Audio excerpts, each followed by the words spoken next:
Hi everyone, I would like to talk about today about kids being bitten by dogs in the face, in the hands, in the butt, in the belly. Um, it can happen faster than you think. The reason why is we usually underestimate the power of a jaw and move over the head, and we definitely underestimate our children that are exposed to particular dogs. I don't want to go into this breed thing, why more other breeds are more reactive to children, why not? That's not the point. The point is that we think we know our dog good enough, and we think that kids are good with our dogs, therefore they're good with other dogs. So we kind of get to this point of assumptions. We assume our child knows about dogs because he's doing well with our dogs and the neighbor's dog, the dogs after, and the dogs just don't know about dogs. They are not dog trainers, they're not behaviorists. Every dog has a different way to communicate, and our children are not dog communicators. Some are because of their talent and gift, but most of them are not, and we cannot assume they do. Let's see it from a dog's perspective. If a dog has a problem, he will send a message. Usually the first message is, and I do it right now for you and I want to see if you get it. He will send that message. Question: did you see what message I did? A dog does that all the time. If something is confusing and something is concerning, that's what he does. I'm doing it again. I will do it again. Did you see it? It's a very simple message. If the dog sent that message to you or to anybody else, that means slow down, I'm processing. That means you have to respect the dog's time. He needs the thing to process. The other message is also, I'm sending you a calming message because what happens right now is concerning and I need to find a solution. I don't have one handy, so give me some more time. So imagine you have a situation, a dog is laying on his bed and your dog is laying on his bed, and all of a sudden you have a child coming up and the dog doesn't expect that child to come up. The first thing the dog does is get up off his bed, kind of like, what's going on here? And he has three options: to growl, to snap, to look away. These are the first warning signs. Nothing else. That you're sleeping in your bed and all of a sudden somebody jumps on your bed. What are your options? You don't know who that is. All of a sudden he's here next to your bed, staring at you or touching you or something. You get scared. Dogs do the same thing. So we cannot expect from a 3-year-old to have that common sense to go up to a dog that he always does and just hug him out of nowhere. A dog that he feels very confident is because he has the same dog in the house, right? So we need to teach our children, A, because we have a dog does not give us the right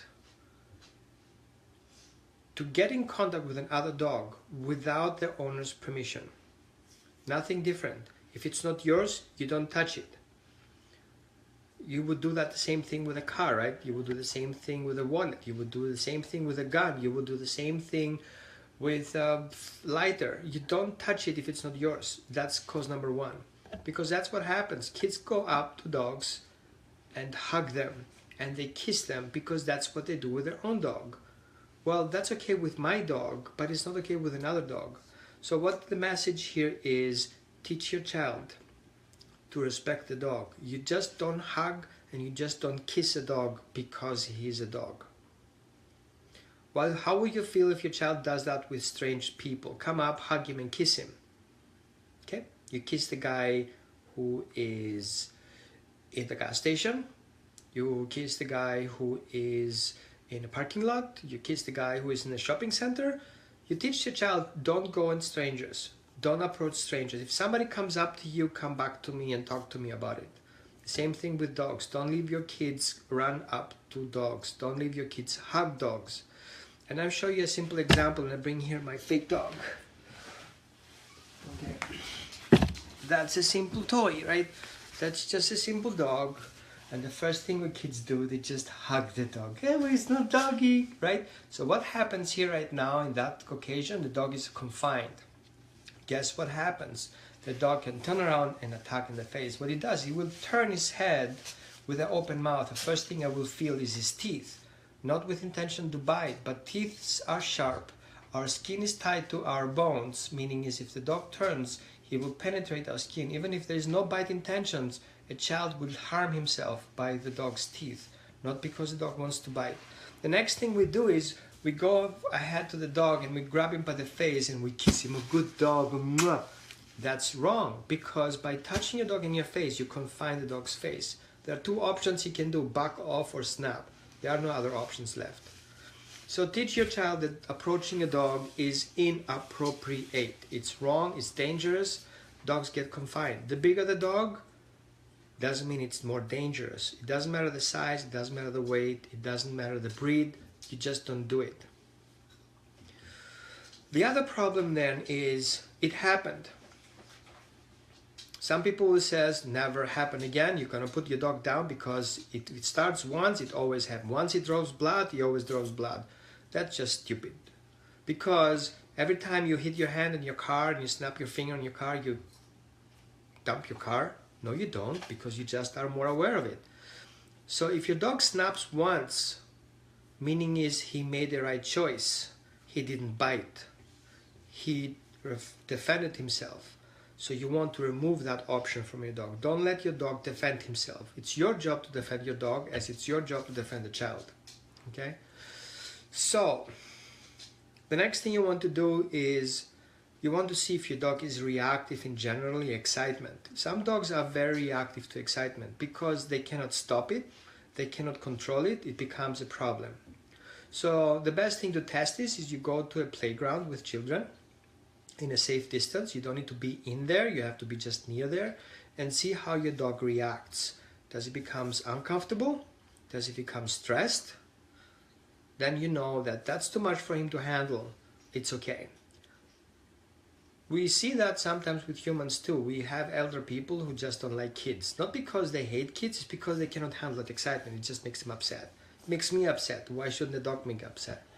It doesn't mean because you have a dog and you love children, the dog has to love children. It's not common sense, right? You need. The next thing you want to choose is ask for help. Sometimes it's just lack of communication. If the dog has a problem and he cannot reach back to you to explain to you, I have a problem, and if he does, you don't see it coming, so your dog is on his own terms exposed to the problem, then he will choose a way to fix it on his way, not on your way. So try to be in communication with your dog. Teach your dog with simple exercises to pay attention to you. He can show you, hey, I have a problem with that kid here, can you help me? Your answer is yes, come with me. Let's go away from the problem. Or if you feel comfortable about and you can pick a child that's calmer and not all over the place, you can eventually ask the child to come over with a treat, and once you know your dog and he's comfortable with, you can just ask the child to wait with the treat and let your dog come up to the treat. And here is a very, very interesting point. The one who approaches the other is the aggressor. Memorize that. The one who's being approached is the defender. Defender has right to defend himself, equals he has the right to bite. So if your child is a defender and the dog comes as an offender, your child can react to that and the dog has to respect it. If the dog is standing and your child comes up to the dog has the right to defend himself. And the child becomes the aggressor. Without you knowing it, you put your child in harm and danger of being bitten by a dog who's defending himself because he's being approached by a child. Makes sense, right? So, you don't let your child approach dogs. Rather have the dog approach your child. If you don't feel comfortable about that meeting, just don't do it. You have the right to walk away. You have the right to be asked not to be approached by a dog because your child is scared, fearful. If you are scared, the dog is scared. If you're scared, the child is scared. So if you're confident, you can do it. If you're not, just let it go. If you don't trust the whole actions, it's okay to call a behaviorist and a trainer who help you and your dog going through that phase. If you have a rescue dog that you don't know and you don't have done evaluation, just don't try it. You don't try that kind of things. You make them happen the safe way. So you rescue a dog, you want to see if it's good with children, hire a professional.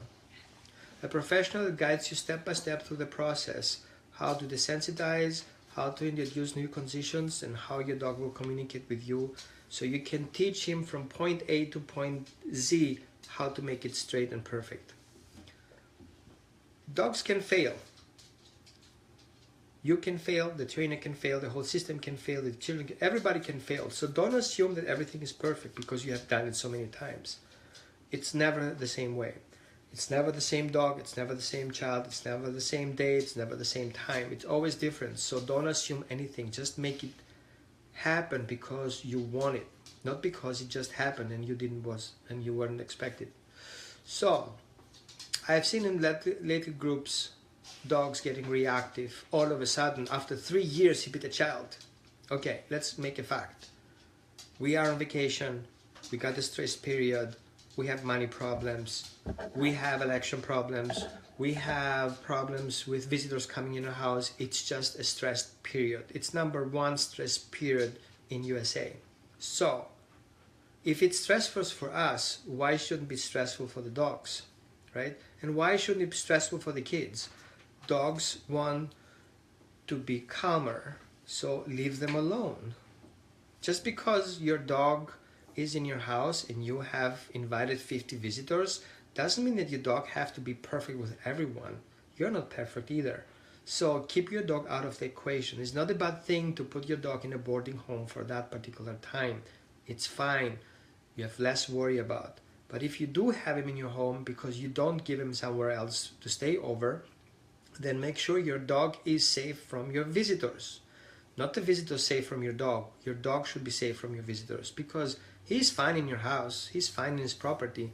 The other ones are inviting his space. So, to keep it shorter, if your dog is reactive to people, keep him away from people. If your dog is overwhelmed from kids, keep him away from kids. If your dog is reactive to the seasonal vacations and party times and holidays, keep them away from your dog. Your dog cannot choose these holidays. Your dog cannot choose where he is. He is where you put him to. So if you put him in danger, he will be in danger. If you keep him safe, he will be safe. That's all. Enjoy the leftovers of your holidays. Happy Thanksgiving. And enjoy your dog respectfully.